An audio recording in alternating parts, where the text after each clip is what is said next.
Yes, I'm Danny Johnson, CEO at TPP, The Positive Porpoise. I'm Jason Miller from PHINS TALK SoCal Fan Club. I'm Scott Howell from Atlanta DolFan Club. Mark Angelo, NorCal DolFan Club. And you're listening to Clock Blockers, Miami fans' #1 morning show. Run it, run it, run it, run it, run it, run it, run it, run it, run it, run it, run it, run it, run it. What's up, ladies and gentlemen, and welcome back to Miami Sports Music Clock Blockers Show with Stephen D. I want to start the show out by saying y'all have to forgive me. I apologize. I lied, not intentionally. I gave misinformation. That wasn't my last day yesterday. My last day is actually Friday. I knew something was funny about it. I said, man, I think I'm supposed to finish the week, but I'm on the schedule for only up until Wednesday. But we got it all taken care of, man. So I am here. I will be here until Friday. Take this off, man. I will be here until Friday, and we're gonna have some fun, man. But how is everybody doing? Esteban, I see you finally made it on time. Was the first one waiting. You finally made it on time after being late every morning and calling me out. Talking about TD gonna be snoozing. I haven't snoozed once. And I went to bed at 4 a.m. And I haven't snoozed once. And the crazy thing is, man, I got to start going to bed at least 3 o'clock. Man, I just kept on reading and reading last night. I got caught up reading last night because, I'm doing the All Sports channel in the TD Sports Talk on TD Sports Network, and I have all the individual team channels, and I'm just going through all the teams, and I'm reading up on all the teams, and man, I'm just learning so much, not so much about the game of football, but about these teams, man. And you think the world of the Miami Dolphins is just where it starts and ends. Man, these teams got issues. I'm sitting there reading all on the Steelers last night and what's going on from like a year or 2 years ago so I can get in that, thought process, the Titans, the Browns, and man, I'm just saving articles and reading articles. And then, man, I look up, it was 4 a.m. and I got up at 6:30 a.m. this morning. So 2.5 hours, that just means around 4 o'clock today, I might need to take me a little hour nap until 5. But we're all good, man. Hit that like button. Chef Jew, shout out to the homie Chef Jew. I was waiting on your call yesterday, but you're all good, man. How to become a member? Well, if you're watching on YouTube, you should see a join button right now that will allow you to become a member of Miami Sports Music. That's an opportunity to show your love and support to this channel and follow it, long term. And I recommend doing it. I mean, it's a way to show the content creator that you appreciate them going live all the time and giving love and support. I know a lot of people keep asking me, hey, where's my mod? This isn't my channel, guys. I have no control over who's mod and who's not. So you have to wait for Steven to come back, all right? Finsanity in the building. What's up, girl? Hey, listen, the Clippers got robbed last night, but it's all good. The Clippers got robbed. That just means the Clippers are going to win in 6. The Clippers in 6. That last alley-oop play was highway robbery. And you know what's funny about it? Nobody wants to talk about it. Not a single analyst called the play how it was. And Finsanity said, no, they didn't. Well, do me a favor, Finsanity, because I can't show film on Miami Sports Music. But next time I want you to go back and watch that last play. DeAndre Ayton takes both of his hands, puts him in Zubac's chest, grabs his jersey, pulls him to him, and throws him into Devin Booker to have the easy go-ahead alley-oop. Go watch it. It was a clear offensive foul. DeAndre Ayton and everybody, Devin Booker set such an amazing screen. What are you talking about? Ayton grabbed Zubac's jersey with both hands, pulled him to him, and at the last minute shoved him into Booker and had an easy free shot at the basket. And this fan panel said clearly goaltending. It's not goaltending. First of all, it cleared the rim. It was past the rim when he got it. That was actually legal. That was actually legal. And even if it was over the rim, it's still legal because it's a dead ball. When you're throwing it in from out of bounds, it's a dead ball. So you can actually catch it over the rim and finish. So that was all legal. There was nothing illegal about the alley outside of DeAndre Ayton holding on to Zubac and at the last minute throwing him into Devin Booker to go up for the easy, pretty much uncontested alley-oop. Easy. And bro, you're crazy, TD. That series is over. That's what they said about Dallas when the Clippers were down 0-2. That's what they said about Utah when the Clippers were down 0-2. This is the thing about the Clippers, man. They just start figuring it out. The first game, you could tell it didn't look right. They scrambling, and Phoenix took advantage of it, and it still wasn't a blowout. Second game, that game was every bit of theirs. You know what the problem was? The Clippers between the 7-minute mark and the 4-minute mark of the fourth quarter did nothing, didn't execute at all. There was a 4-minute, and they have this every fourth quarter. It's like a 4-minute stretch where they start going down and jacking up free throws. And truth be told, none of this should have mattered anyway. If Paul George just hit both of his free throws, game is over. Game is over. I am telling you now, the Clippers probably feel more promising. The Clippers probably feel more promising now than they did against Dallas and Utah. They probably feel better about this series than they do Dallas or Utah. And they were down 0-2 in both of those and came back and won. They said, well, down 0-2 is hard to do. They did it. Then they said no team has ever come back from down 0-2 twice, and they did it. Can I get 3 times? It's going to happen, y'all. I'm telling y'all. They're just going to keep figuring it out. It's just what they do. And Paul George puts up 26 points, and all the shots that he jacked up should have easily been a 40-point night, but he didn't. But time will tell. Don't I always say that? Finsanity, time will tell, and it always does. It always does. But again, you want to see some real cheating? Go on over, watch the replay of that alley-oop, and watch DeAndre Ayton grab Zubac, pull him into him, and at the last minute throw him into Devin Booker, and he's wide open, free alley-oop dunk.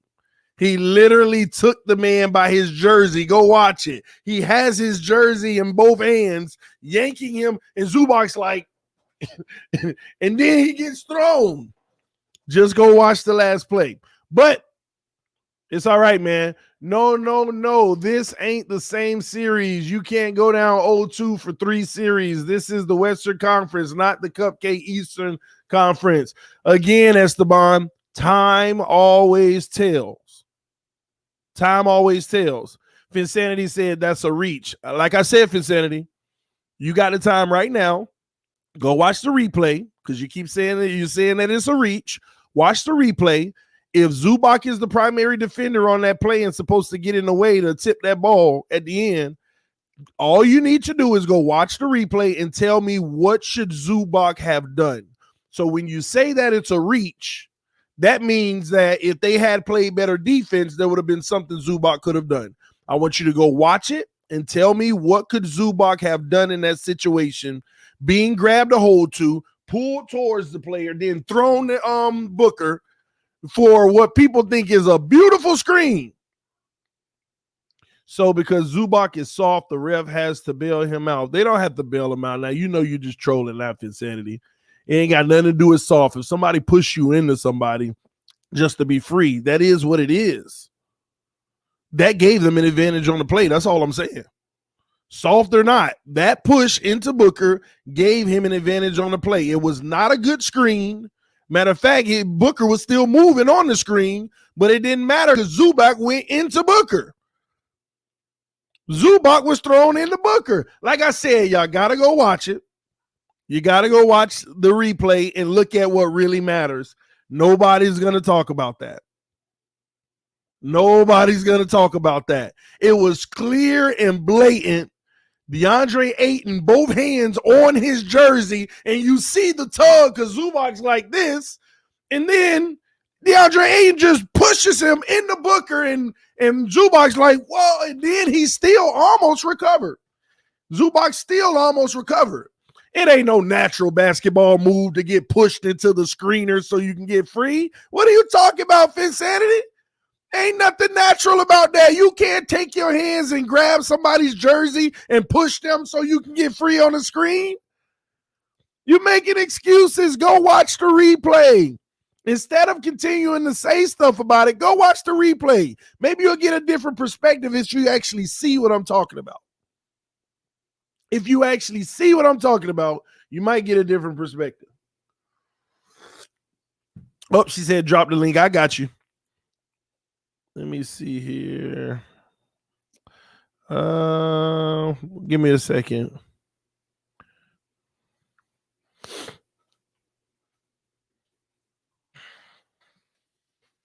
With my headphones on.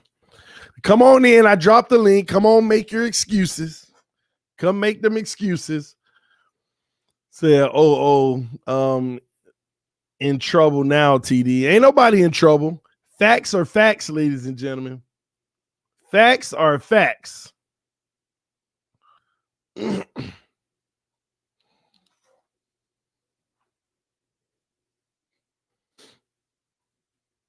on in here. We waiting. Where you at, Finsanity?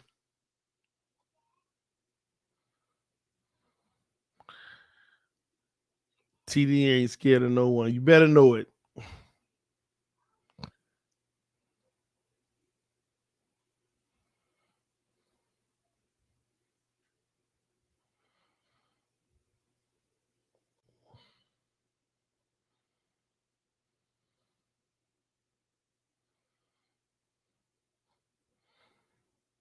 Here she is. Here she is. What's up? What's up? What's up? Talk to me. TD. Yes. I went. I watched the play. Sorry, I have you on my phone. And listen, it's Zubac's fault that he started backpedaling. What are you talking about? He let the man bull rush him. Yes, he lets DeAndre put his hands on him, but does DeAndre not have the right to go to the basket? Yeah, he does, but you don't have the right to put your hands on him. No. Let's be straight here. You said put his hand on. He didn't just put his hand on. He grabbed his jersey, pulled him to him, and pushed him. Listen. Hold on. Matter of fact, listen. This is what we'll do so we don't get a strike. Here's what we're gonna do. I watched the play. Oh no, don't worry about it. Don't worry about it. We ain't worried about it. You know, 241 pounds. DeAndre cannot take him anywhere he doesn't want to go. I don't want to hear it. Watch this. Yeah. And it's 250. Come on now. Come on, hold on, Finsanity. Okay, let's do this. Let's do this frame by frame so we don't get a strike. Okay, I got you. Stop. Now, man, I wish I could zoom in even more. He's DeAndre, it's too small on this. Matter of fact, let's do it better.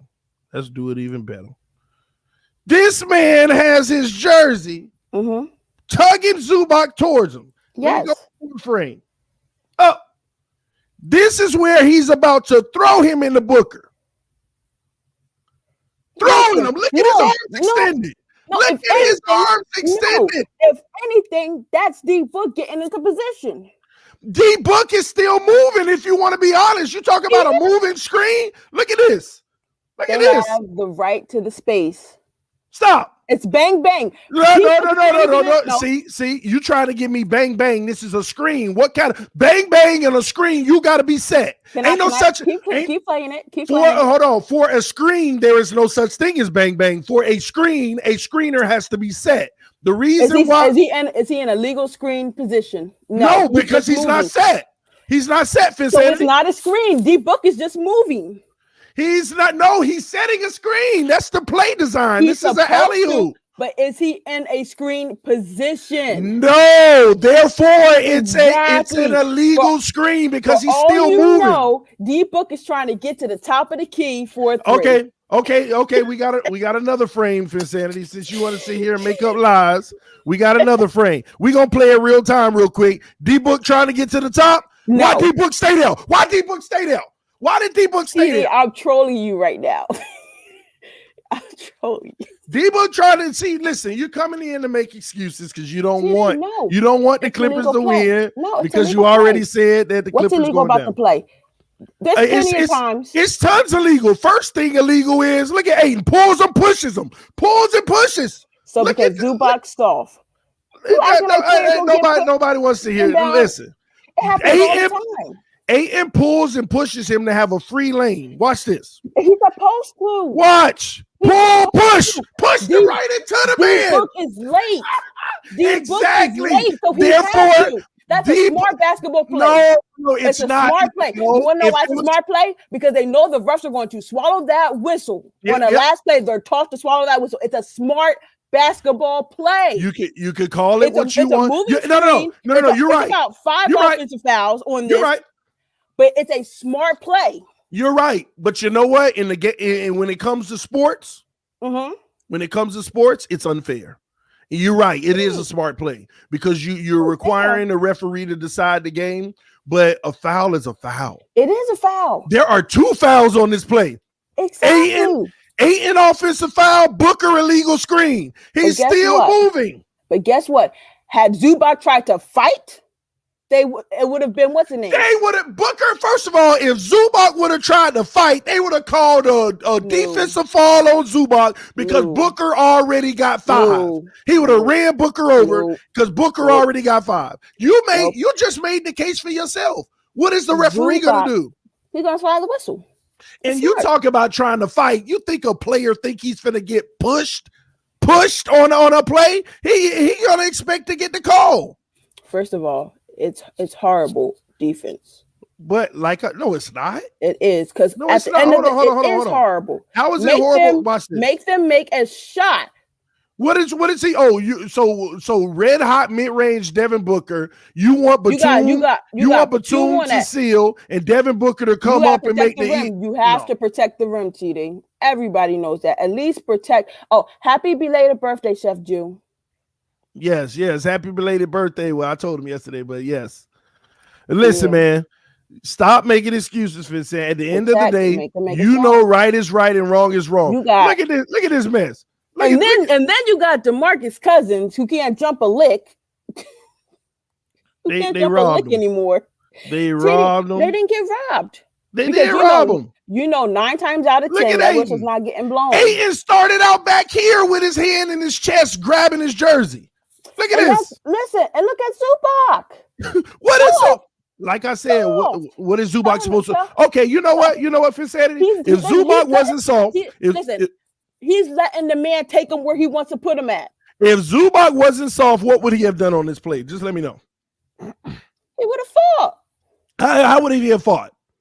You act like he Nostradamus. Right now, he's right there with the man. He's already beat. He's already trailing.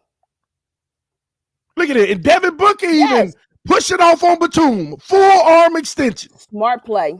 Man, there's so much illegal. Right there. That ref right there. He's looking exactly at that play right now. Both refs are looking at nothing. They're both Yeah. You're right.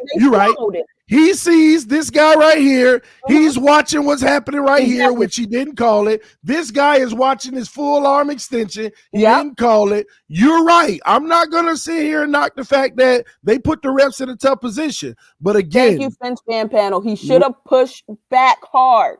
Oh my gosh. And then y'all would be like, what is Zubac doing committing that foul? And see, this is the difference. If Zubac would have pushed back, it would have known the whole offensive foul to begin with. See, that's how that works. Had he actually pushed, and another thing, people talk about he should have pushed back. How you gonna push back if you don't know if you finna get pushed in the first place? As far as Zubac knows, he's trying to slip this screen to get around the corner with Ayton right now. He don't know he's about to get a full extended clip into Booker. A chance. And everybody told Booker said He's such not- of them. Zubac is not athletic enough to stick with Ayton. Oh my not gosh. quick No. enough, Don't give not me that strong enough. insanity. It's not about sticking with Ayton. This is Ayton what was it's cooking no. every single one of them. all Stop game. right here. This is what it's about. You're gonna sit here and say he's not athletic enough to stick with Ayton. It doesn't matter if he's not athletic enough. The only thing that matters is the ball is right here in the air right now. Mm-hmm. And watch this. And Booker was Stop. smart to release. Stop. No. Booker Look. was smart to release. What's up? Look. The ball isn't Ayton just touching the ball. Zubac is 3 inches away. The only thing that matters is if he would have athletic enough, he can't get up like Ayton. Ayton was cooking his drinks all game. Insanity, stop. If Booker was smart to release, because had Booker tried to actually set a screen, they would have called it a movie. I said he was never in a legal screen. That ain't position. what I'm talking about. I'm talking about Ayton's push off. Had that never happened, Zubac would have been under that rim and able to defend it the right way. Are we blaming Ayton or the refs? I just need to know who robbed the Clippers, Ayton or the refs? The refs. Didn't I say that? I said that to begin with. I said the Clippers got robbed. They didn't get robbed. So hold on. Who are you blaming? Ayton or the refs? If you're going to give me the option, that means you agree with one of them. I believe it was a smart play. Yeah, it was a smart play. But did the referees, by the law of the game, did the referees call it correctly? Yes, because you don't allow the whistle to determine the final play. No. That's just like that out of bounds pass where Beverly hit it and Booker momentum took it out. The right play is the right play. The correct whoever it's out on is correct. If they pushed off and here's another thing. That's calling a foul with both teams in a bonus. You know what? How about this? That's a possession play. Insanity. If it was 7 minutes left in the game, would the offensive foul have been called? For 7 minutes a game, I don't think they're running that play. But I don't know. You always got a qualifier. They were being physical all game. You always got a qualifier. If there's 7 minutes left in the game and that happened, the illegal screen and the push-off, would a call have been made somewhere against the offense on this play?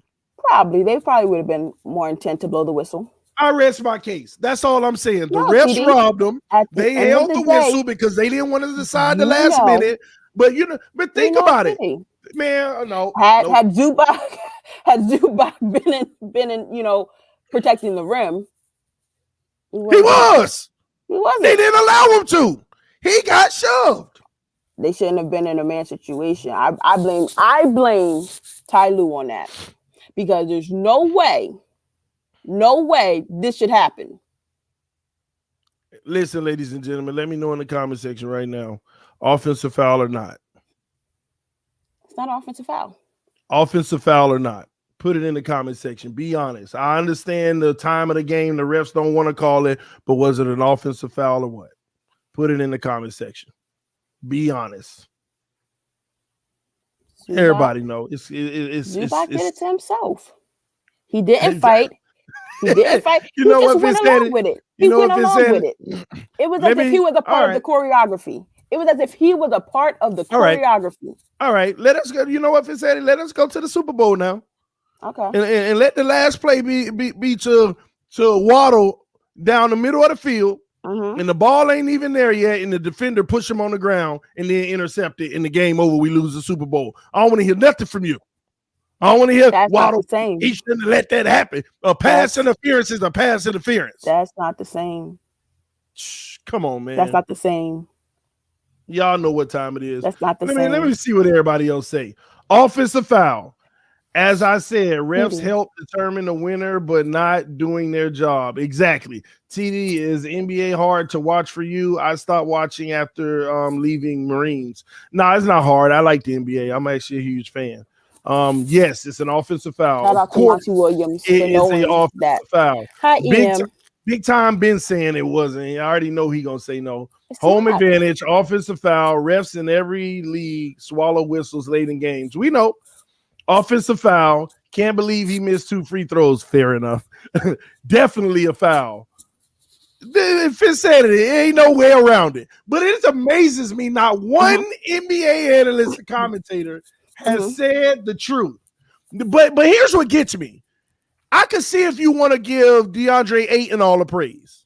Mm-hmm. But for these analysts, see, this is what they do. They want to make your stars, even though Devin Booker is that dude. I love Devin Booker. Zubac could have flopped. He could have did anything. Man, even if he flopped, it didn't matter.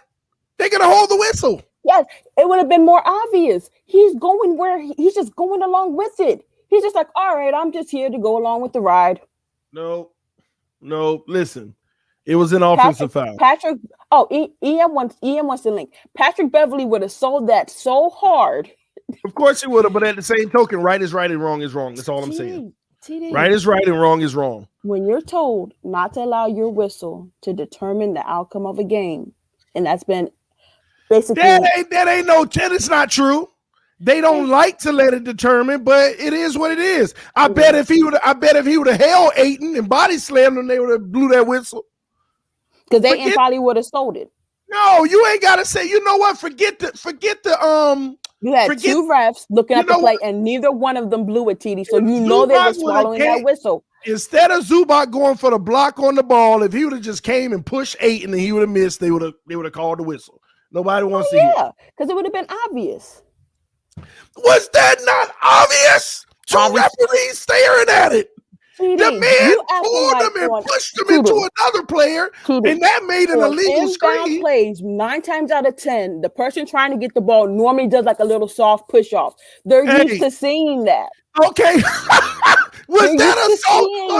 Hold on. Was that a soft push off? The way Zubac reacted, yes. Was that a soft push off? Zubac was going with him. It wasn't even like he tried to lean back. What are you talking about? Zubac was going with them because I've seen offensive linemen get bent back worse than Zubac. Insanity. He was going with Ayton because Ayton pulled him into him before he shoved him. Gosh, all he had to do was show some intent of the foul. And listen, at the end of the day, Patrick Beverly needs to take them all to school on how to sell a foul. Deep down inside, you and me and everybody else know it was an offensive foul, I also agree that they weren't going to call it, which gives them an advantage. That gives them an advantage. Clear advantage. It is what it is, man. You don't want to believe they're coming back from down 0-2 again. I don't know why. People said that with Dallas and Utah. Y'all gonna see. It's not hard to see, and you got to think about it. The Clippers play horrible. Let's not talk about that. Let's talk about them letting Cameron Payne cook them in the paint. Ain't nobody worrying about no kid. Listen, it could be whoever it's gonna be. But once they go back to LA. Once they go back to LA, you'll see they're gonna get 2 W's and everybody gonna be like, oh, here we go again. Nah. Suns in 5. You don't even believe that. TD, Suns in 5. Insanity. If I ain't never taught you nothing, I've taught you. If you lie to yourself, you lie to whoever. And I believe you to be an honest person. Stop lying to yourself. Stop lying to yourself. They low-key want CP3 in that final. Suns in 5. Suns winning that series, regardless. You got me on the Hawks Sixers when you're not getting me on Suns and Clippers. I'm sorry, it's not happening. You've been wrong, but you're about to see. Fans panel said, funny, if Zub just fell down like Beverly would have gotten the foul. No, he wouldn't. Let me tell you why. If he would have, first of all, he's getting pulled into Ayton. If he would have fell forward, they would have called the foul on Zubac hitting Ayton. And he got thrown in the Booker. If he would have fell off of Booker, they would have said, what an amazing screen by Booker laying Zubac out. He could have sold it. He didn't have to what's the name, but he could have act like he got picked off by. And I get that, but what he's trying to do is not gamble and make it, because it's the last play of the game. He's not gonna think that the ref's gonna take his flop. But TD, you do understand that he has to try to go get back in that play and make a play. He can't risk that. When is the challenge out of when can a coach can challenge anytime in the game, right? Man, even under 2? No, both coaches had already used all their challenges. It was like 5 challenges in that game. They reviewed 8 plays. Those were reviews by the refs on possession No. plays. There were some challenges. I know there was an early one for Crowder. Yeah, well, they already the Suns already used theirs. Right, but I don't think the Clippers where the Clippers used theirs, They wanted it reviewed when it was an out of bounds call, and they overturned the call. So he actually reviewed that one. Or was that a ref decision? No, he reviewed it. And that's another thing. The commentators did make a good case last night. Since the refs couldn't get a lot of those plays right the first time, like they would call Suns ball, but when they reviewed it, they would see, oh no, like the ref reviews, they're like, oh no, it's actually the Clippers ball. But if you really think about it, that last review, had they just kept, they had already said Suns ball. Yep. And had they not reviewed it, they would have never drawn a play up. They had to go. I'm not taking the apologist stance. What I'm doing is I'm really just talking about the game. The robbery. It wasn't a robbery. And at the end of the day, listen, I'm a firm believer in. I don't care about the last play. I'm just making that argument because Paul George missed free throws. That's what you get. That's what you get. That's the type of person I am. Paul George, you missed 2 free throws in the clutch. That's what you get. But that's why I'm trying to tell y'all. They are more confident. Mm-hmm. I'm telling y'all, they are more confident now than they were with the Dallas series and than they were in the Jazz series. That's the Clippers have to be more confident now than they were in those first 2 series. And because you talk about the kid that showed up, who was it, Payne or whatever? Payne, yes. He had a better game than Chris Paul been averaging all season. Oh. So I would want Chris Paul to come back if I were them.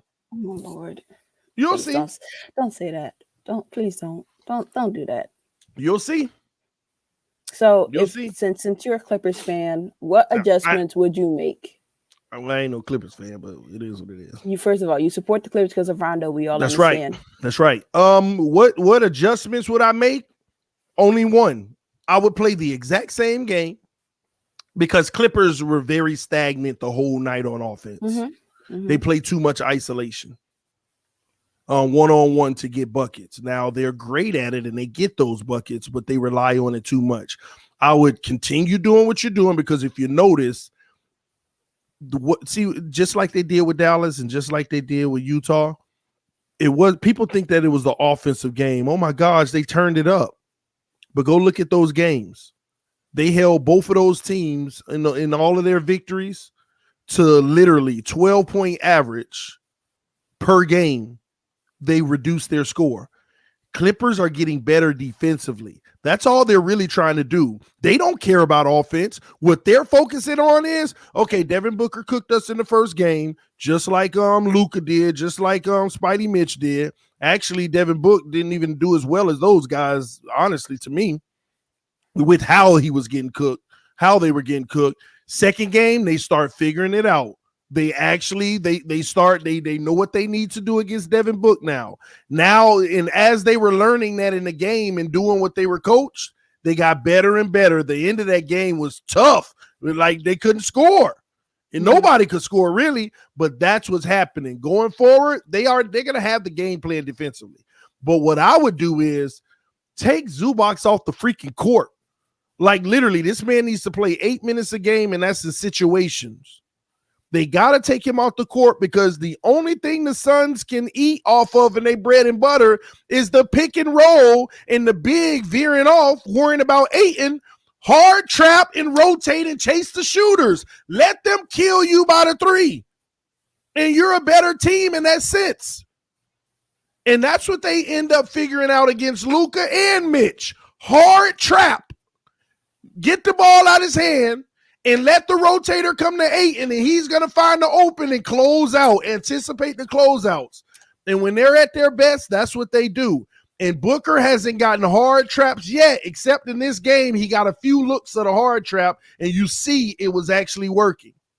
The one that they didn't consider was that's when they put Payne in the pick and roll to do what Booker's been doing.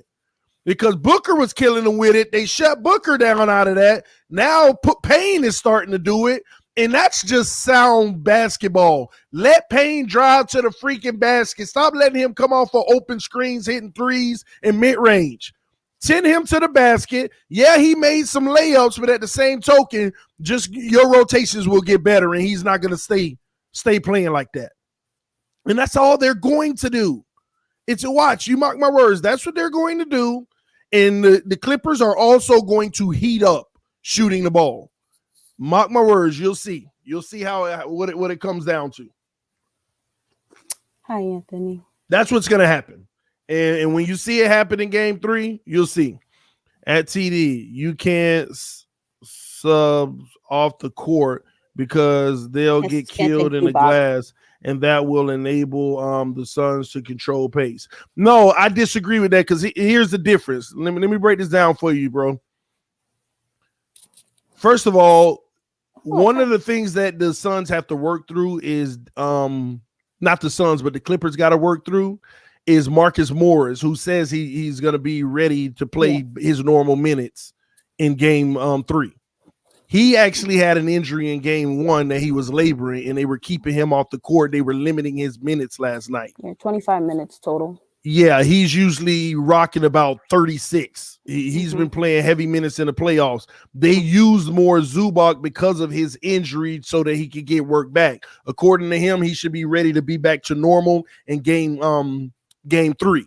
And that's the guy who stretches the floor too with Ayton with the offense, where the Clippers, that's why Paul George has his easy route to the basket in a lot of games, is because Morris is stretching the floor, bringing the big out, because Morris can knock down that 3. Zubac can't. He's clouding the paint. So it works both ways. Plus, Morris can add a little bit more of a challenge to Ayton as well. If you notice, they're not throwing the ball to Ayton in the post. They threw the ball in the post to him like 4 times last night. He only converted 1. What's happening is he's getting the easy baskets off of the letting the guard get in the lane and have the defender trail, which once the big steps up, it easy layup. That's why you got to hard trap that guard to begin with. So when Ayton gets the ball, he's getting it somewhere around the free throw, and your help defense is coming now. Ayton's looking to pass like he did last night because they did it in some situations. So you'll see what they do. They're not really worried about Ayton like you think. They just need to be better with their rotations. They will be undersized, but they did the same thing with Porzingis, and he's even more of a shooting threat than Ayton. They did the same thing with Porzingis. So I'm mark my words. And they did the same thing with your boy, the MVP or whatever, playing for the Jazz or whatever. But like Jokic. I said, yeah, Jokic. So you'll see what I'm talking about when Morris comes and plays more minutes. But the problem is Zubac is just trash in the pick and roll defense. He's just trash in pick and roll defense. That's the issue. He has no ability to stop a pick and roll defense because he doesn't have the athleticism to close out fast because the guard just goes wide around him in free lane. So that's why you need a Morris on the field. And honestly, they need to play more of DeMarcus Cousins. Now, you're not going to get the best minutes from Cousins, but he's going to be a body that's banging with Ayton. He is undersized on Ayton, but that's what DeMarcus Cousins does. He's all up in you. He's pushing you out of that paint. At least he's moving you. You're not sealing on DeMarcus Cousins. And he has an offensive game to him, too. That's a threat where Ayton has to come out of the paint. So I just think that the pick and roll defense has to be better.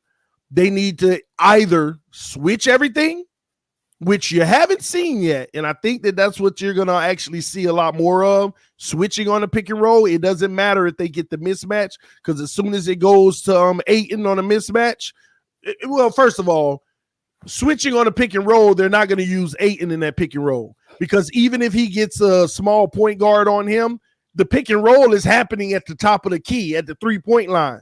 He's not backing nobody down from the 3 or making a move on the 3. He's too big for that. The guard will either steal the ball or make him pass it real fast because he's not going to make a quick a beeline to the basket. You need to switch all your pick and rolls in that situation. And on the backside, swap a favorable matchup. And also, I'm going to be honest, they need to here's the issue with Clippers. Without Kawhi in the game, they don't run an offense. They just don't run an offense. They isolation, a few screening rolls. If they get the mess up, is let's go to work. Let me see if I can beat this guy around the corner, get in the lane. They don't run an offense without Kawhi. The only time I actually see them run a semblance of an offense is when Rondo's on the court. It's when he's on the court. And I actually learned why Rondo hasn't been playing major minutes anymore, because he was averaging about 28. The reason why is because he actually had a little knee injury and he's been working himself back. But as you can see, every night he's getting more and more minutes. I think last night, you know how many minutes he had last night, Vicinity? Who? Rondo. Rondo was on the court for 17 minutes last night. 17 minutes. So he went from 4 to 8 to like 12 and now 17. If they could get him back up to about 24, that can make all the difference, because here's the problem. Here's what Rondo brings that the Clippers lack a lot of. It's those moments where the Clippers make a run and they take the lead by 1 point, and then they going back and forth with the Jazz lead, Clippers lead. They always fall into this moment where the crowd is so heavy where everybody feels like a superstar.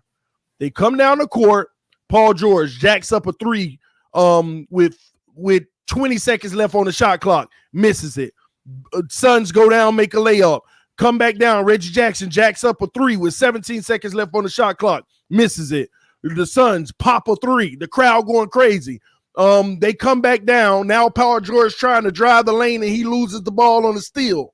They come back, layup, timeout Clippers. Now they down by 7 points because they literally isolation basketball, no offense moving. And in those moments, that's why you need Rondo on the court more with more minutes, because he's going to pick up the matchup. Okay, we got a mismatch over here. Let's work that. All right, run the screen and roll. Let me call a play. In those critical moments, he's actually calling plays to get a decent shot for the game. But every time Clippers have these small stretches where it be 8-0 runs by the Suns, because the Clippers just go down jacking up shots early in the shot clock. And that's bad basketball. And that's where they lose. That's where they were losing with the Dallas. That's where they were losing with the Jazz. It's always that run where they just go down popping up these early bad shots because they feel like they got the momentum, and now the other team's right back in. What's up, EM? What's going on, homie? What's going on? How y'all doing this morning? King? I'm good, Mom. I'm good. Can we get a little Spurs love in here this morning? Can we get a little Spurs talk? They got. Let's talk. Let's talk. Nah, they got the lottery pick. I heard let's talk about that 12th overall pick, baby. I heard they were getting. I heard the Spurs were getting replaced by the Harlem Globetrotters. Oh, I hear. Oh, that's cute, TD. That's real cute. No, did you see the article that just came out though? No, that's real cute. No. All seriousness, it's not about the Spurs, but the Harlem Globetrotters. And I'm gonna be honest, they made a very respectable and compelling bid to the NBA. They actually the owner of the Harlem Globetrotters, they sent I would like to call a heartfelt letter to the NBA. They asked to become an additional team of the NBA as an expansion team. And they said they have proven up to this point that we can get talent just on par with the professionals. And we admire that you have reached. I mean, they were just like drooling over the NBA. Seriously. Seriously. And I actually, when I actually read the whole article, there was a part of me that said, NBA, you need to really consider this. I really think that it would be, I'm just saying, I think that it would really be good for the league because they've been around for a long time and have sustained, and they have great brand recognition. And I think to add that game on everybody's schedule like 2.5 times a year, and maybe another team on top of that, but I'm just saying, I just think that's Are they going to play by NBA rules? Yeah, they would have to, but they've asked the to be brand. They've asked to be included in the NBA. Well, you know something, that might not be a bad idea because I think that's how I feel. I think they would be more competitive than the Los Angeles Lakers, bro, because they are done. They are toast. LeBron is done. He's washed. They are done, bro. Fifth Saturday, come get this. Last time they called him Wash King, what did he do? Last time they called him Wash King, what did he do? I think faking injury. Listen. I think Father Time has not kicked his door in, but I think he's been knocking. But I think LeBron has answered the door and he's staring Father Time right in the face. And no knock to LeBron. You know, nobody in the world is immune to Father Time. He's undefeated. It's just his time. He had his run. You know, he had his run. And kudos. I give LeBron James all the credit in the world for sustained great. No star in the history of the league has had this run and sustained this level of greatness for as long as he has. So you got to give him credit. But it's time to move on. You know, it's a season. It's a season for everything in this world, and his season is over. So it's time to move on. Spurs up. Let's talk about this 12th overall pick. Let's talk about Keldon Johnson. Let's talk about the homie Lonnie Walker, Derek White, DeJounte Murray. Let's talk about this young talent that the Spurs are about to unleash on the league this coming up year, baby. Spurs up. Shout out to the homie Esteban, baby, and all the Spurs fans around the world. So what made you pick the Spurs over the Dallas Mavericks? Well, you know, I'm not. Really? Well, Really? you know, TD, I'm not. Well, you're not from there, but I'm not from Texas. You live closer but, to the Baths. But I fell in love with the Spurs, you know, years and years ago when I still living in Arkansas. So I just respected everything about the franchise. Tim Duncan, you know, was my favorite player. I loved him coming out of Wake Forest. Greatest power forward ever. He you know, top 5 greatest power forward for sure. Definitely a top 5 player we've ever seen. So, but I just love everything about them. They, you know, everything they stand for. Always playing hard. Popovich, I love him on and off the court. A lot of things that he had that are passions of him in terms of social injustice and just social justice issues alone. I got immense respect for him in that regard, because you see, we're in a climate now where it's in vogue to point these issues and highlight these issues now. But Popovich, if you look back 20 years ago, he was leading that charge. I mean, 20 years ago when it was taboo to even mention these issues, especially publicly, person in his position. So, but anyway, that's some of the reasons why, you know, the main reasons why, you know, I just love that team, bro. It's my squad. Put some respect on their name. You will. Our day is coming again. It's soon. It'll happen. It'll be sooner rather than later. I promise. Listen, man, the Spurs are the Spurs. But TD, so you flip flop now? You're a Clipper fan now, bro? No, I'm a player fan when it comes to the NBA. I follow. You sure? I've followed players my whole career. I grew up watching my daddy depressed every morning every night by the Heat. I grew up as a little boy sitting on the living room floor, my dad on the couch watching the Heat game, and I just watched the New York Knicks just toast them every first or second round of the playoffs they could. And I just said I don't want a part of that with the Heat. So at the time I was a Allen Houston and Latrell Sprewell fan, because I just love how they were just killing the Heat with their little jumpers, their little mid-range jumpers. Them boys was bad. And Allen Houston ended up retiring, and Sprewell went to Minnesota. So I followed Sprewell to Minnesota. So I was a Minnesota fan for the moment. And that's when I learned about Kevin Garnett. They went to the Sam Cassell, all them boys. They went to the Western Conference Finals and lost. But then Sprewell talk about, I need more money to feed my kids. So he was out of the league. But then that's whenever I followed Kevin Garnett. And that led me to Boston. So I was a Boston fan. And that's when the Big Three came together. And immediately, even though I was a KG fan, I immediately, from a rookie, from the first time the Big Three got together, I just was a huge fan of Rondo. What he was doing in his prime, with no injuries, and with that team, he was the most valuable piece coordinating those older guys, man.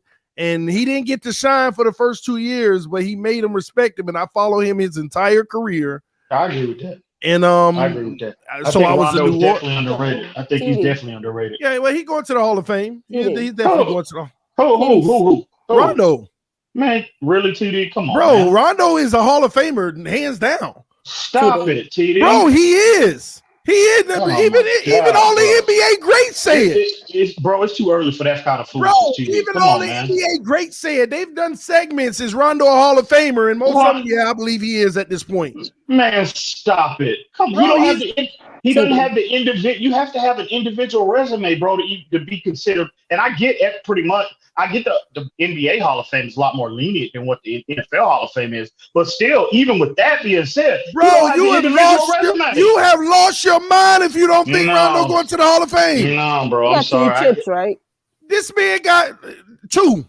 He got 2. Well, and played a vital role in each one. Led the league in assists for 7 years. Was an all-star 4 times. Yeah, he's an all-star. No, It's starting to look. Yeah, he'll get in. What are you talking about, bro? That's I'm sorry. Listen, you're thinking about Rondo when he had that little hiatus where he was jumping from team to team and all that. No, you have to consider. You have to consider what he even did when he did that. The man led the league 2 years in a row in Sacramento in assists, but they never was on TV. He was the assist leader in Sacramento for 2 years. I have a lot of respect for what Rajon Rondo has accomplished throughout his basketball career. But Hall of Fame, absolutely not. The Hall of Very Good, down for sure. But no, he ain't no Hall of Fame. Hall of Fame. If the Hall of Fame now, TD, what are you saying he is now? What has he done now to convince you to solidify his Hall of Fame? No, his career already is Hall of Fame. Put it like this, EM. This is all I gotta say then. No. If the current Hall of Famers say that he's a Hall of Famer, then why do I don't even argue? Name one who said that. Who said he's a Hall of Famer? I'm asking one. Shaquille O'Neal, Charles Barkley, Kenny Smith. All three of them. All three of them said the man a Hall of Famer. He's gonna get in. Bro, they've done segments on TV. No, I don't recall that. I'm sorry. I have no recollection of that information. No. And the main people that matter, the writers even say he's a Hall of Famer now. Bro, no. And I'll say this as well. Okay, with that being with the NBA being very lenient on who they let, like I was even making the argument that like a lot of Heat fans, we had this argument that what's his name? Chris Bosh was an absolute lock as a first ballot guy. I had trouble even giving him that. I said he was Hall of Famer, but first ballot. So and this dude is like a 10-time All-Star, bro. Three-time champion. Hold on. Let me help you out. Multiple 20 plus 22, 23 points per game per score. See, this is where you missed the mark, bro. Your definition of a Hall of Famer, you don't know what it takes to get in the Hall of Fame. It's that simple. You think that it's just a guy who averages a certain amount of points and rebounds, have a few championships. Don't misquote. Don't start early misquoting me. Help me understand. What I'm saying, you have to have the individual resume accolades first. Once again, you're ignoring Rajon Rondo's his resume. He led the league twice in assists. Twice in assists. That's enough to get you in the Hall of Fame. Go look at the man's resume. That's all I'm gonna say. We're talking about a 4-time All-Star, 2-time champion, and he played a key role in those championships. The man has been in the league 30 years, and he led the league in assists twice. Man. Come on, TD, stop. It's too early for this level of foolishness, bro. Come on, man. Stop it. That is absolute nonsense. Bro, the man is a Hall of Famer. Look at how tough Dennis Rodman was to get the league, and you know how dominant a player Dennis Rodman was. The man is. How many times did Dennis Rodman was the defensive player of the year? How many years did he lead the league in rebound? The greatest rebounder we've ever seen. And look at how difficult it was for him to get in the Hall of Fame. Some people had a problem with his off the court optics. That played a factor into it too. But I get what you're saying, Ian. You both have valid arguments. I mean, TD doesn't have a leg to stand on in this argument, bro. That's ridiculous. Let me give you, and he led the league in assists twice. Come on, that's your argument. Come on, bro. Stop. Let me give you the accolades. Let me give you the accolades. Go ahead. 4-time All-Star. Right. 3-time assist leader. Okay. Steals leader. Okay. How many times? 1-time steals leader. Okay. All NBA third team once. All defensive first team twice. All defensive first team twice. All defensive second team twice. All rookie team. Is that it? No, I just pulled it off. Let me go back. That's still not enough, TD. Not for me, it's not. Bro, you done lost your mind. Hold on. Not for me, it's not. I'm not So let me ask you this. Would you put him in the Hall of Fame before you would put Tony Parker in the Hall of Fame? Absolutely not. Oh, okay. I just want to make sure. No. Okay, I just want to make sure. You have to understand. Another thing. Parker has more. How many rings does Parker have? I just wanted to put that out there to test your level of foolishness this morning. Another thing, that's man. That's just a gauge right there, TD. So I know another thing, man. This man literally has records in the playoffs, bro. We talk about the triple doubles and the things that he's done, the all-time boards that he's on. I'm telling you, TD. I'm telling you, bro. You act like I'm disrespecting this man. There's only one rule. Respect for Rondo, bro. There's only one rule for the Hall of Fame. See your problem is you think that it's only reserved for the LeBrons and guys like that. No, who said that? There's only one qualification. There's only one qualification for the Hall of Fame. Okay. What's that? Can the league story be told without you? It could be told. Well, Rondo is like he's got like 3 sentences in a book that has like 1,000 chapters in it. He might have 2 sentences, maybe. You can call it whatever you want. No, but here's the deal: if you're telling the story on the NBA, Parker gets in before Rondo, hands down. But if we're talking about the qualification to telling the story, Rondo has a much better story than Parker. TD, you're acting like I'm disrespecting this man. I love Rondo as a player. He's just not a Hall of Fame. Bro, all I'm saying to you is if the Hall of Famers saying he's a Hall of Famer, he's a Hall of Famer. And when, okay, see, in terms of the Hall of Fame, I try to use this gauge, in the NFL, in terms of my evaluation as a player potentially could be going to the Hall of Fame. With the NFL, with NBA as well. Was Rondo at any stretch during his 30-year career in the NBA? Was he 30-year career? Was he a top? Well, I would say he was a top 10 point guard, but I would say was he? Move the goalpost. Was he like? Was he? Can you literally say? Man, it's tough because I got so much respect for Rondo. I get it. During his era, he was a top 10 point guard, but for stretches now, I ain't gonna say every year. He didn't have sustained that. He didn't never sustain that level. And again, the Hall of Fame is about consistency. He never had a sustained level of consistency, in my opinion, enough to where he can get serious consideration for the Hall of Fame. He's just not, bro. Look at the players the era he played in. Chris Paul, Tony Parkers of the world. LeBron James.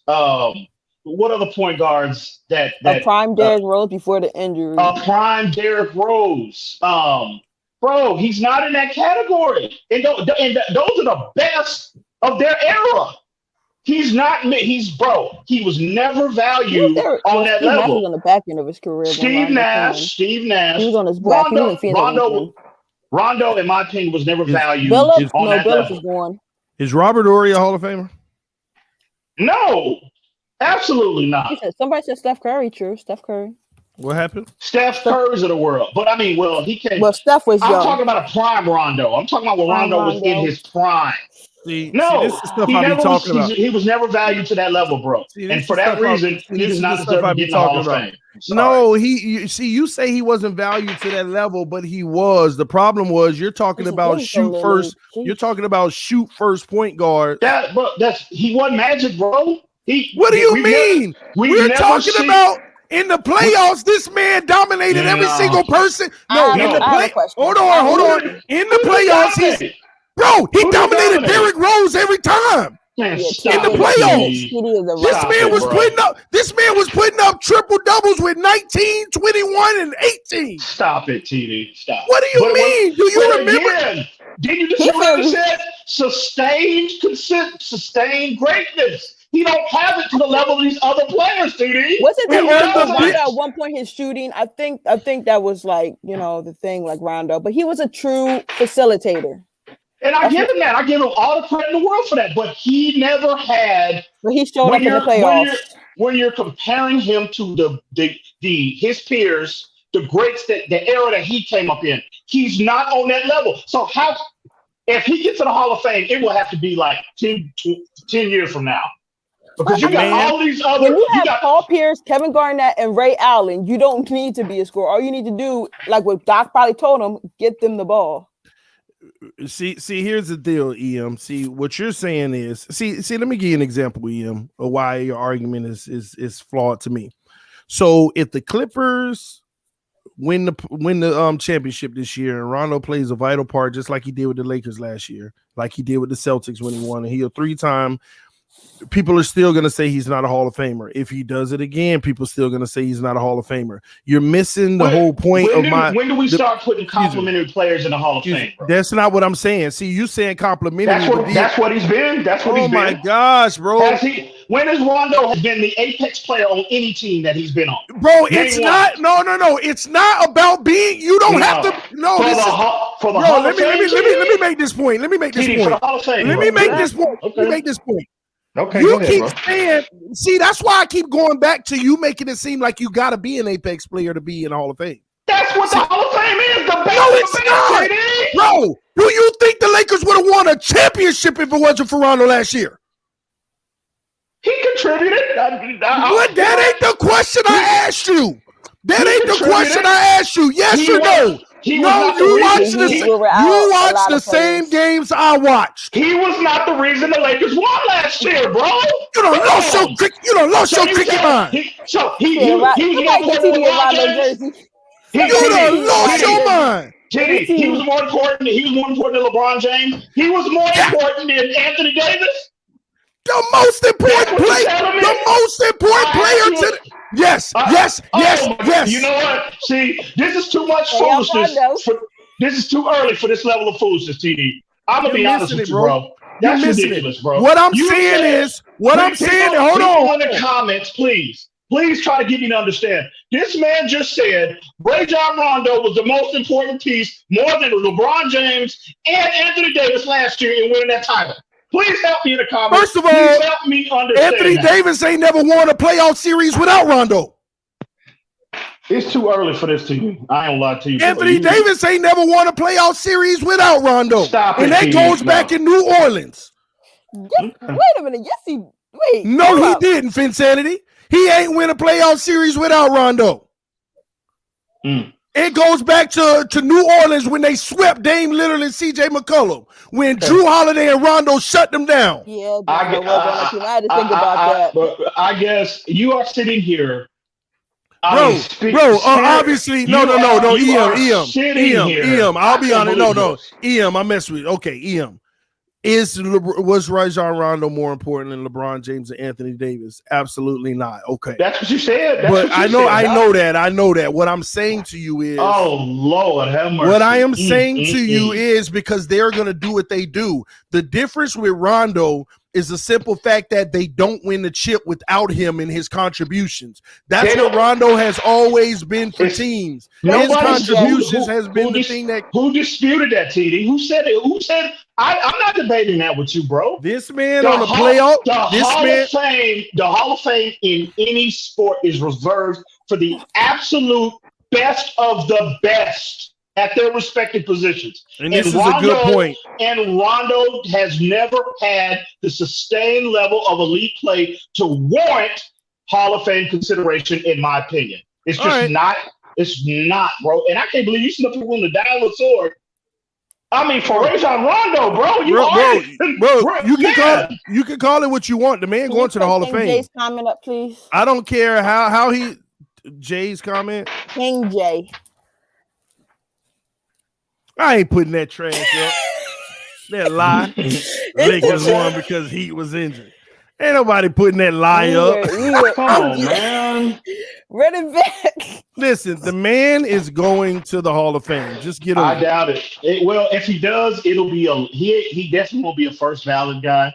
I will not put him in the Hall of Fame. But the NBA. I never said he'd be a first ballot, but he's gonna be in the Hall of Fame. He shouldn't even be in the Hall of Fame, bro. He'll be in the Hall of Fame. NBA story cannot be told without him. Like Santana said, time will tell. We'll see. But I'm just telling you my opinion. I'm just telling you my opinion based on my evaluation of him as a player. He's a good player.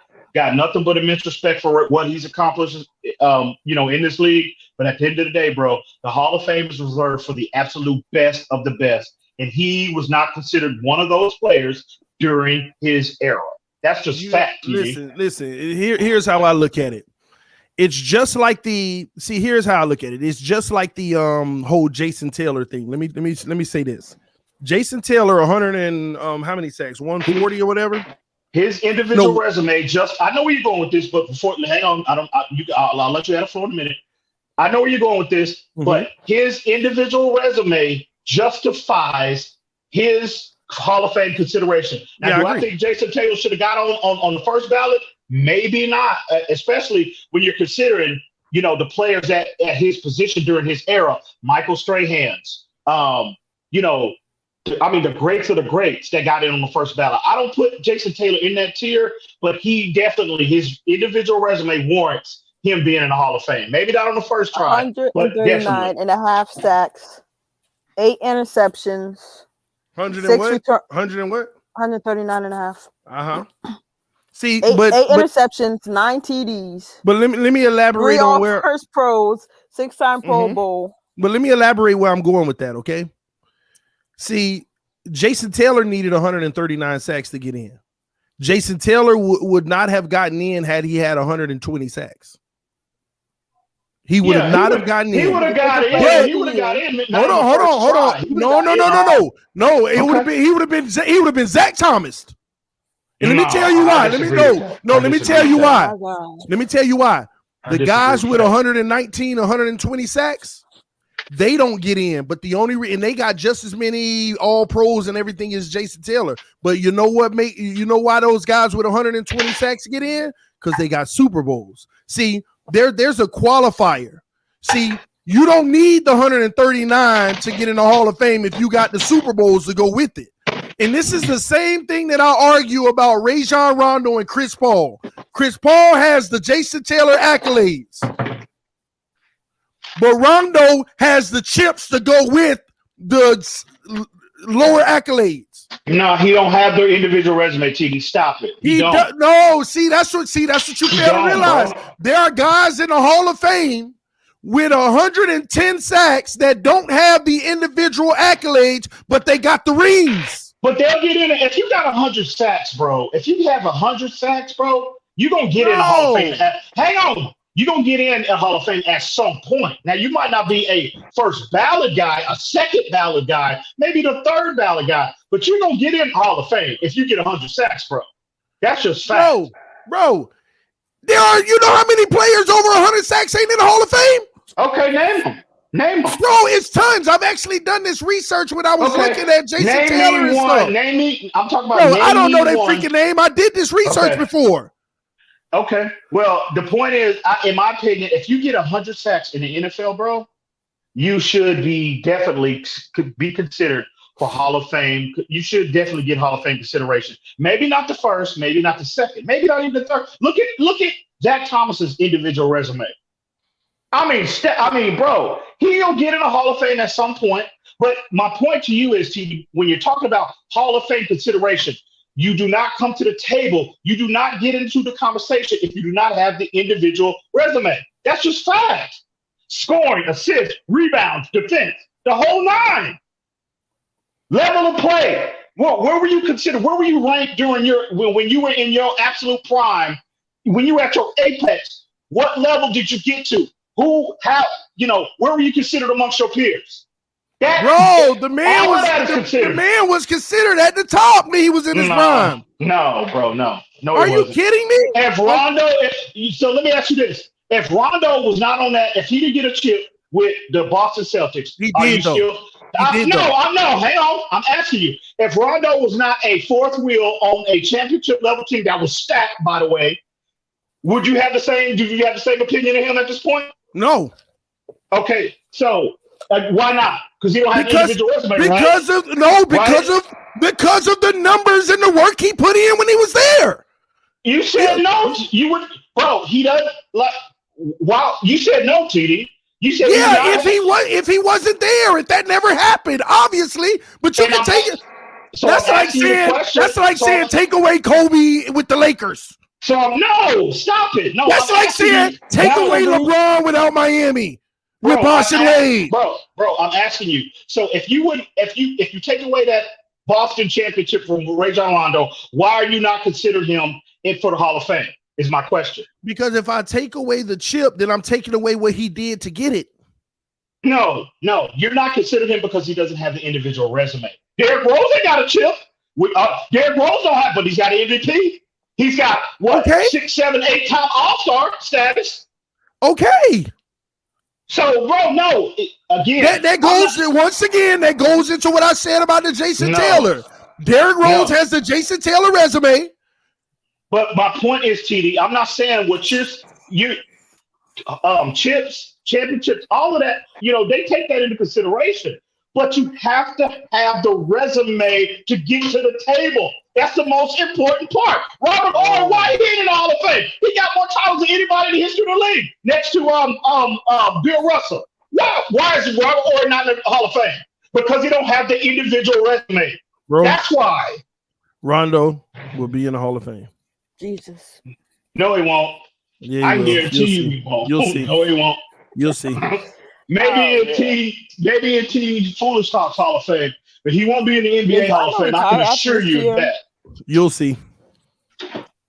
That's what I can't believe that you're so passionate about Rajon Rondo. Bro, he gonna be in the Hall of Fame. I thought I was a LeBron fan. Jesus. You can call it what you want. He gonna be in the Hall of Fame. Rajon Rondo. I could understand LeBron or KD or even Steph Curry, but he's going to be in the Hall of Fame. Well, here's the beautiful thing. If Rondo retires after this season, he'll be eligible in 2025. He gonna get his $7 million next year, guaranteed. He gonna get so we're looking at 2026, 2027. All right, cool. Well, then he's gonna be a coach. Then he's gonna be a Hall of Fame coach too. You just have to be a fully retired player. He's gonna be a Hall of Fame coach too. What? Okay. Winning multiple chips. Rajon Rondo. Wow. Right. Now, you know what? Not to open old wounds, but now a lot of that Josh Rosen crap. A lot of that why he's willing to die on the sword for Josh Rosen. It makes a lot of sense now, bro. It makes a ton of sense now. Rajon Rondo. The man is gonna be a Hall of Famer, bro. I don't know why you hating on that. Shaq said it himself. And I'm telling you, the man is a Hall of Famer, bro. Okay. That's fine. They can have, See? And this is the stuff I'm talking about. The man has more success than James Harden, but you just want to glorify the 40-point man. I'm going to say this. We can respectfully agree to disagree on this. The man has more success than James Harden, and that's a fact. Man, stop. He does. Did I say he's a better player? No, but he got more success. So does Robert Ory. Okay. No, hang on. So does what's that kid's name that was on the Spurs? Who got Kawhi Leonard? Man, no, stop. Shoot, that European player. I wish Esteban was up here.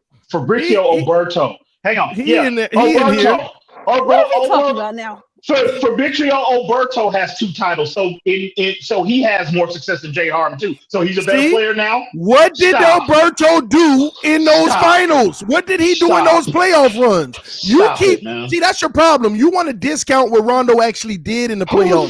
You want to discount. Am I discounting Rajon Rondo Finsanity? No, that ain't what I said. You're discounting what he did in those games. See, you're comparing him to players that have 2 rings but didn't do what he did to get them.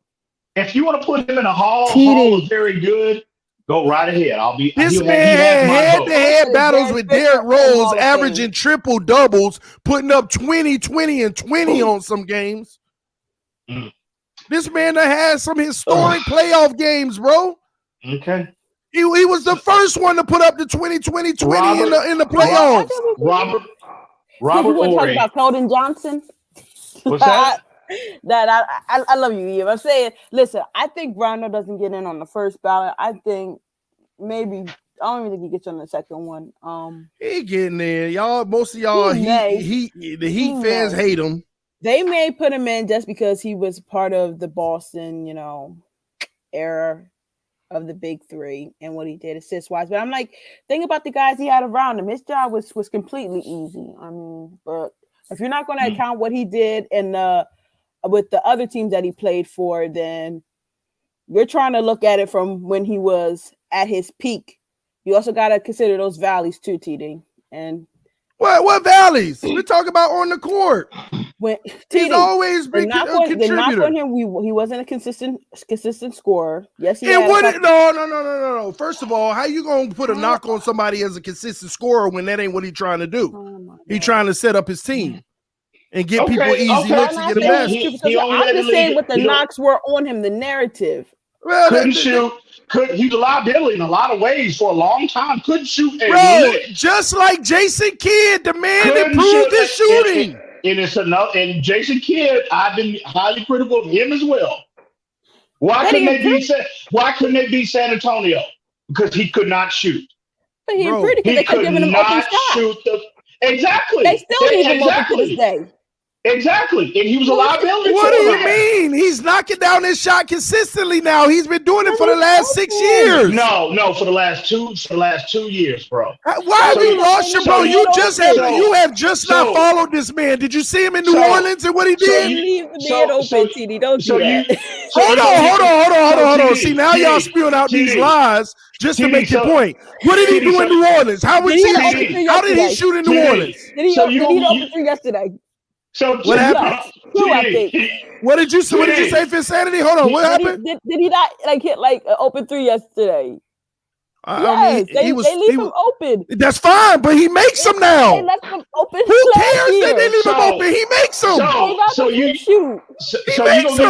So you're gonna give him 2 years out of the 30 years. And since he was in the NBA, that he was able to hit an open jump shot, bro. He's been doing it for the last 6 years consistently. Stop, man. Don't do that. A good game against the Heat. I will give him that. Bro, y'all talking about y'all just throwing out a number over the last 2 years. He was with the Lakers this year, the Clippers and the Lakers. Do you not remember what this man was doing in New Orleans? Why is he on the bench now? Why is he on the bench? Why is Reggie Jackson starting over him?